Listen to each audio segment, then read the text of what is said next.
Hello everyone, this is Lunar and welcome to more Fire Emblem Heroes, the series that is not a series, better make a series of it, and welcome everybody who's watching this to Robbie, the Delivery Boy. Today, we have a brand new, exciting, mythic hero battle for us to face against Altina-Dawn's Trueblade. Anyway, with that, let's go on to the special maps and I'm presenting the team. First and foremost, we have the Brave Mercenary Ike with Urban Reposition Eater, Distant Counter Quick Response 3, Attack Smoke 3, and Blazing Attack Resistance 3. Sorry. I can still. There we go. I had a strange dream. Thousands of people, and they were all saying my name. Ooh. Interesting. Very interesting. You think that's related to your father, child?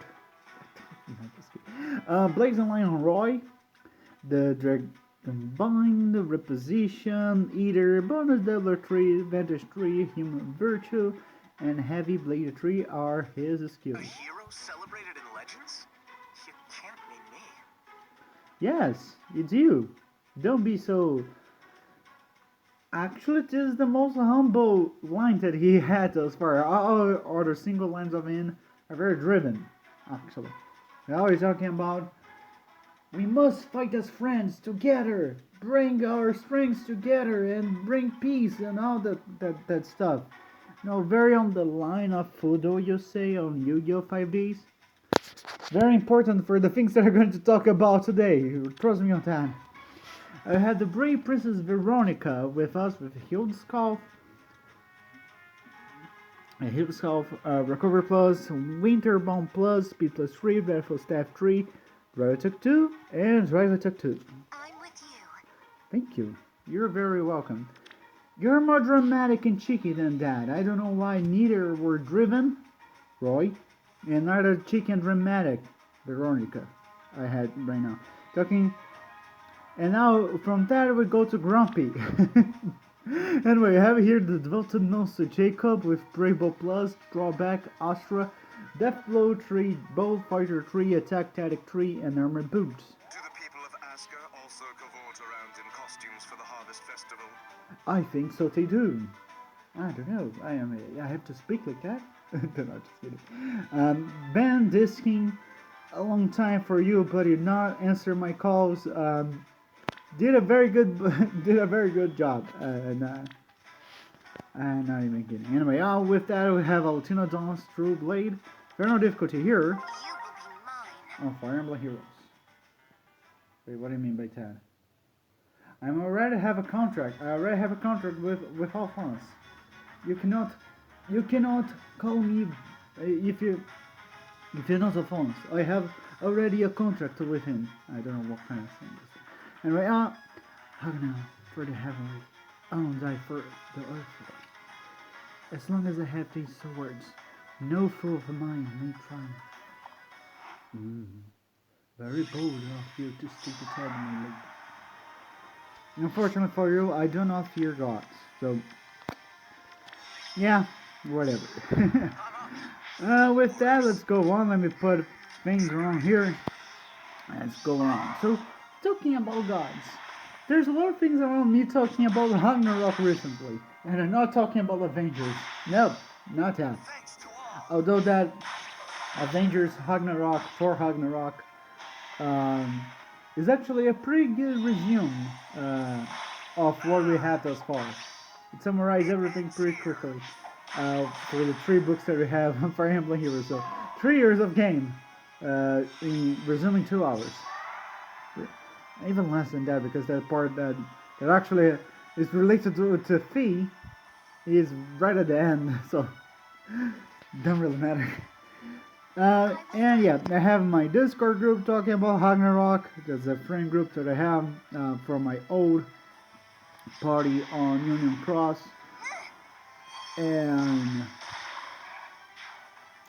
I have Yu-Gi-Oh! 5Ds. As I said, it'll be very relevant for what we want to talk about. So I just end the duel again against Team Ragnarok. Very settled there about the part of the Ragnarok. And yeah, they did a little bit of the prelude for the for the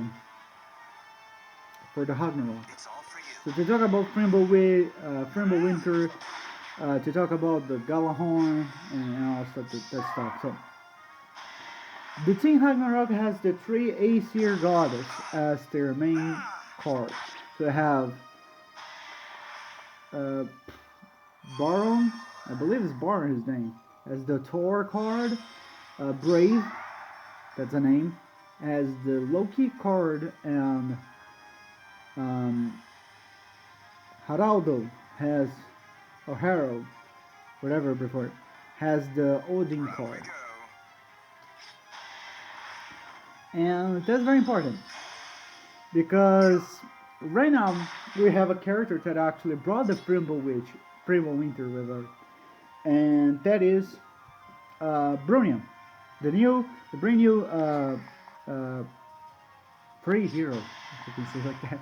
The brand new free unit that we got from the Tempest Trials, and she has the Frimble Winter. So the Frimble Winter is a of series of winters, the forever, the longest winter, the everlasting winter, whatever like they would prefer to call it, you know, the everlasting winter, whatever, and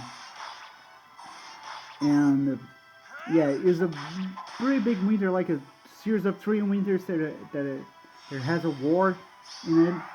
They kill a lot of people, and because of that, the the main gods of Asgard, Odin, Thor, Thor, as we prefer to say, and Loki, um, were questioned. And so, because of that, one of the three times that the Galahorn was actually sung in the mythology was, you know, the third and last one. Okay, so the third time, it was the third time that the Galahorn was sung in the mythology, and that was to announce, uh, you know, was to call the other gods, to awaken the other gods, so they can go to actually the final battle. Trickery, eh? And basically that. So it is sung by what is his name again? Handel.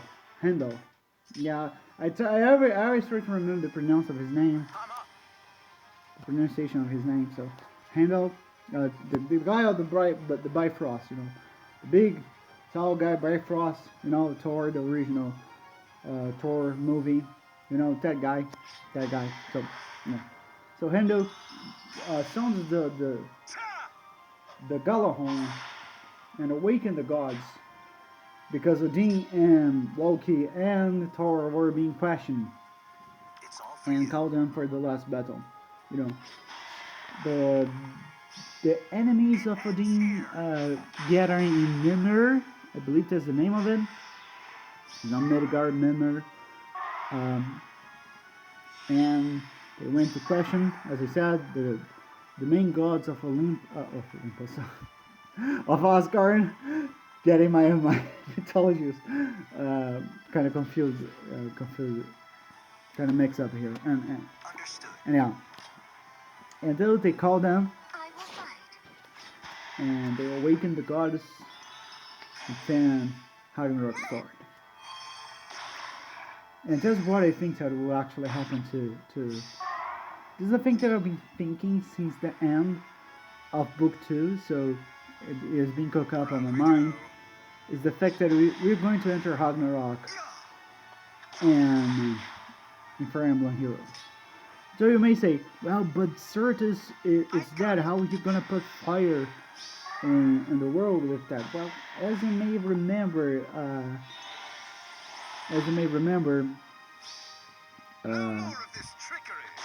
Hell called Surtur once we defeated him. It doesn't basically start. He may be alive still, and maybe preparing to actually do his attack to the 9 realms of Yggdrasil. And yeah, that's basically it. So, what other thing I was talking about? Yeah, the Gala horn actually is a pretty big horn, from Handel. I'll get his name one day correctly, and it can be heard throughout the 9 rounds. So once you hear the horn, it means that the Ragnarok started on Fire Emblem Heroes. So thanks everyone for watching, and bye bye. Hopefully explain well as I wanted. Since last time my file got corrupted, and I have a better explanation of it. So yeah, get the halfway point. Anyway, thanks everyone for watching. You can claim your 4 orbs and some wherever you run from the burner available so was right now. The legendary burner with Altina, pretty good unit, pretty hard to kill if you don't have a good unit, a good lance unit, a good blue unit, or someone that can kill her in one go. So yeah, or Veronica. Thanks everyone for watching. Bye bye. Catch you guys on the bustle.